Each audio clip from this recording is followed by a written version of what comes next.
Kalau untuk beras, berapa sekarang Pak, harganya per kilo? Beras Pak ya. Nah, Untuk beras kita terakhir ya, kita punya data Pak ya, dari September, bulan September 2021. 2021. September 2021 itu beras 13.500 per kilo. Per kilo. Per kilo. Itu ya udah bagus ya itu ya? Ya, udah bagus. 13.500 per kilo. Itu harga pasar ya, Pak? Harga pasar 13.500. Ini memang jagung itu 5.000. 5.000. Ya, biasanya bulan Agustus itu bisa mencapai 5.400, Pak. 5.400. Nah, 5.400 dan 5.300. Terakhir saya ada survei ke petani itu di Tanah Datar. Itu sudah di angka antara 5.000 dan 5.200. Antara 5.000 dan 5.200. Nah, itu saya survei. Artinya mereka yang bergerak atau fokus sekarang dalam menanam jagung bergembira lah. Oh iya. Bergembira. Iya benar. Kalau untuk beras tadi Pak, ini beras ini kan menarik ini. Kalau kita kan selalu banyak orang Indonesia itu konsumsinya beras, apalagi orang Minang kan. Benar. Dari pagi, siang dan malam gitu kan. Memang beras itu memang utuh dari dari petani atau ada dari misalnya dari impor, dari Bulog gitu kan. Oh ya. Untuk Sumatera Barat Pak, itu tergantung kalau selera lah kita selera ya. Bisa aja dari Bulog, ya bisa saja dari masyarakat, dari petani langsung. Ya, itu tergantung dari selera masyarakat itu sendiri. Ya, kalau dia misalnya ya tergantung Pak ya, gimana kemampuan atau gimana? Kemampuan masyarakat lah ya. Masyarakat. Ya, kalau misalnya mereka ambil beras dari Bulog, itu harga tentu di bawah. Iya. Jadi yang kita ambil standar ini adalah beras yang rata-rata premium, beras lokal dan kualitasnya bagus. Kualitasnya bagus. Dari segi anunya itu. Kalau itu kan kita sudah surplus dan harganya sudah juga terkendali Pak. Kalau ada tidak program-program yang mendorong kestabilan dari komoditas-komoditas yang ada dari dinas? Ya. Program yang dijalankan ya? Ya benar. Untuk peningkatan atau pengendalian ketersediaan tadi. Ya. Jadi begini Pak ya, kita dalam rangka salah satu program kita ya Pak ya, salah satu program kita itu kita membantu lumbung pangan masyarakat. Lumbung pangan masyarakat. Nah, ada salah satu program kita itu namanya lumbung pangan masyarakat. Jadi kita bangun lumbungnya. Ya. Nah, ini kita harapkan lumbung ini yang tadi itu kalau dalam ketersediaannya surplus atau gimana, ya beras atau padinya itu di lumbung itu. Disimpan lah ya. Disimpan. Nah, jadi kita punya program satunya itu lumbung pangan masyarakat LPM itu di kabupaten. Kita itu melalui dana APBN. Nah, lumbung pangan masyarakat. Jadi kita harapkan kalau saat mereka panen, mereka harus ada menyimpan. Tidak misalnya dia produksi. Jadi kita harapkan mereka tidak semuanya dijual. Dia harus disimpan dulu. Ada beberapa yang harus disimpan. Jadi saat kalau pas nanti dijual semua kan berhubungan, nanti ada hubungan dengan stabilitas harga. Iya. Nah, kalau petani kita kan ada juga disimpan sebagian dijual. Iya, bagian dijual. Dan untuk modal juga kan. Ya. Jadi kita sediakan bagi kelompok-kelompok tani kita yang belum ada gudang. Nah, itu kita bantu melalui dana APBN. Dan itu sudah berjalan sejak kapan? Sudah 2000, kalau nggak salah dari 2006 lah. 2006 sampai sekarang ya. Sampai sekarang. Sekarang ini kita melalui dana DAK ini. Dana DAK langsung ke pusat, ke kabupaten. Langsung ke kabupaten. Langsung kabupaten Berarti kota. Bukan melalui provinsi ya? Provinsi cuman membina aja lagi. Membina. Ya. Jadi kita memang karena apa? Karena sekarang ini kabupaten dia langsung melalui dana DAK langsung kabupaten kota dia bangun. Kemudian kita yang isi, Pak. Provinsi yang isi nanti. Jadi kita bantu. Kita bantu pembinaan. Nanti kita bantu untuk mengisinya segala macam fasilitas segala macam. Kita yang bantu.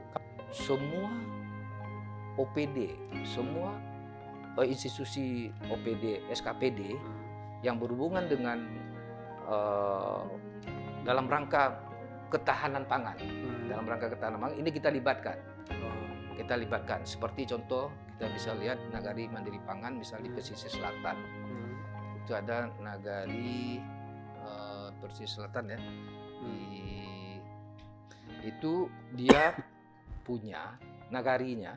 Nagari itu punya lahan ada sekitar 1000 hektar. 1000 hektar. Nah, 1000 hektar. Pada saat itu, karena itu berupa tanda hujan. Tanda hujan lahannya gitu. Jadi itu di pesisir selatan tanda hujan? Iya, tanda hujan ada itu. Jadi ini dia tuh tidak bisa masyarakat memaksimalkan untuk menanam padi, karena dulu hanya bisa pas saat hujan datang dia tanam padi. Jadi bisa cuma 1 kali setahun dia nanamnya. Dalam 1 tahun cuma sekali. Jadi tidak maksimal itu lahan yang dimanfaatkan oleh masyarakat. Padahal itu 1000 hektar. Nah, di situ kita itu ada, lupa saya nagarinya apa gitu ya. Di dekat apa ya? Nagari yang Pak Kamil. Tapi di pesisir selatan ya? Iya, pesisir selatan. Jadi kalau tidak hujan berarti dia nanam yang lain ya? Nanam lain. Tapi daerahnya itu potensi sekali, Pak. Ada sekitar 1000 hektar. Karena lahannya yang luas tadi. Lahan yang luas tadi untuk padi sawah. Sehingga kita melalui program Nagari Mandiri Pangan ini, kita bantu mereka. Kita bekerja sama dengan PSDA, pengairan untuk membuat embung. Untuk mengalirkan irigasi ya. Untuk 1000 hektar itu. Ini sudah terlaksana, Pak. Jadi kita koordinasi dengan PSDA membentuk embung, sudah jalan itu. Sekarang di yang 1000 hektar itu bisa 2 kali panennya. 2 kali, malahan lebih. Bisa ya, kalau boleh dikatakan ada 2,5 kali panennya. Tapi rata-rata sekarang udah 2 kali. Tadinya ada bisa dalam setahun tuh bisa nanam, ada tidak. Bisa nanam dia itu tergantung cuaca. Dia bisa aja dia menanam pada saat itu, tapi bisa saja dalam setahun tuh dia tidak bisa memanfaatkan tidak bisa memanfaatkan lahannya. Sehingga kita melalui program Nagari Mandiri Pangan ini, kita bekerja sama dengan OPD, irigasi, PSDA, itu membentuk embung. Sekarang sudah rata-rata 2 kali. 2 kali dalam setahun dia menanam. Kira-kira seperti itu. Dalam satu program. Berarti perlu sinergisitas juga dengan OPD lain ya? Ya, jadi itu kalau Nagari Mandiri Pangan tuh, Pak, jadi kalau kita lihat gini, kalau misalnya kekurangan irigasi kurang bagus, kita minta bantuan PSDA, pengairan. Kemudian kalau kita lihat masalah bibit, kita kerjasama dengan Dinas Tanaman Pangan. Dinas Tanaman Pangan. Kemudian kita lihat di nagarinya itu ada potensi perikanan, kita membawa itu Dinas Perikanan. Sehingga dia bantu bibit ikan. Bibit ikan. Jadi seperti itu, Pak. Jadi dan dalam hal ini kita juga pernah kalau misalnya fasilitas transportasi jalan kurang, kita bawa PU untuk membuat jalan. Jadi bukan hanya memantau ketersediaan aja. Tidak. Jadi itu program kita yang kalau di dalam analisanya kurang, berarti Dinas Pangan langsung berkoordinasi dengan dinas terkait. Institusi terkait, dinas terkait. Jadi dan juga kita harapkan kabupaten kota juga membantu harus ada program APBD juga, bukan dari provinsi aja. APBD 2-nya kabupaten kota kita harapkan juga ada bantuan dari program mereka. Salah satunya yang pesisir itu dia bantu, kita minta waktu itu sama bupatinya. Ada ini kita ketemu bupati, kemudian bupatinya bagaimana ini lahannya ini 1000 hektar, belum diapa-apain. Oke, PSDA melalui dinas PSDA provinsi bikin bong, fasilitas jalan dibangun oleh kabupaten kota. Oke Pak, targetnya ini kita kan punya gubernur baru dan visinya pun sudah jelas gitu kan. Apa yang akan dilakukan oleh ketahanan pangan, dinas pangan lah gitu kan, untuk tahun depan atau yang akan datang? Ya, sebenarnya ada beberapa tantangan Pak ya, tantangan yang perlu kita dalam hal ini ada tantangan, ada peluang. Ada peluang ya. Nah, ada tantangan, ada peluang. Salah satu tantangan kita ya, tantangan yang harus kita ini kan dari dinas pangan adalah masih terdapatnya daerah yang terindikasi rentan pangan. Rentan pangan ya misalnya daerah stunting. Nah ini yang istilah rentan pangan itu kan yang stunting. Yang teridentifikasi daerah mana aja? Teridentifikasi di sini seperti Solo, masih ada Kabupaten Solo. Bukankah itu surplus itu Pak? Iya, tapi kan ada beberapa kecamatannya. Ya. Kota Padang juga masuk stunting. Oh iya. Karena lahannya mungkin lama makin menyusut kan. Ini kan ya boleh dikatakan itu rawan. Ya kayak kota lah kan, kota Solo itu pasti. Kota Solo ya. Kota Solo, kemudian ada Pasaman Barat. Iya. Pasaman Barat termasuk ya? Masuk, Pasaman Barat juga ada. Karena yang luas cuma perkebunan di situ ya. Ya, jadi kan ada ini kita ada apa namanya? Ada standar kita Pak. Jadi melalui peta kerawanan pangan. Jadi melalui peta kerawanan pangan ini, jadi kita bisa lihat gitu. Dan kegiatan peta kerawanan pangan ini kita melalui dana APBN itu kita beri ke kabupaten kota. Jadi kabupaten kota wajib dia membuat peta rentan pangan ini. Jadi di situ kita bisa lihat mana yang merah, mana yang kuning, mana yang hijau. Nah, di situ nanti kita fokus ke sana. Salah satunya tantangan kita untuk kalau yang merah ini rawan. Rawan. Nah, ini. Nah, kemudian ada beberapa hal yang ini Pak ya. Kita belum optimalnya pelaksanaan diversifikasi.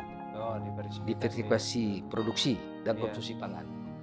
Nah, itu tadi yang berhubungan dengan yang Bapak bilang tadi, bahwa kita kalau orang Sumatera Barat kalau belum makan belum sarapan katanya. Nggak bisa diganti dengan yang lain. Kira-kira itu. Tapi kalau diversifikasi produk pertanian mungkin ada juga beberapa. Ada kita ini, cuman kita masih di bawah rata-rata Pak. Untuk diversifikasi pangan kita, Sumatera Barat itu masih di bawah nasional. Ya. Kalau nasional tuh di angka 100, kita masih di atas 100. Nah, kalau untuk konsumsi beras Pak ya, ini untuk konsumsi beras kita. Nah, untuk konsumsi beras itu kalau di tingkat nasional itu kan ada 100. Nah, kita masih di atas 110 untuk konsumsi beras kita. Per kilogram per kapita. Nah, per kilogram per tahun. Nah, karena rumah makan kita banyak Pak. Kira-kira gitu. Makin banyak ya. Nah, ya. Oke Pak, terima kasih. Ya. Oke kerabat, demikian perbincangan kita dengan Bapak Yuarsa, ahli media ketahanan pangan pemerintah Provinsi Sumatera Barat. Semoga apa yang kita bincangkan bermanfaat dan sampai jumpa.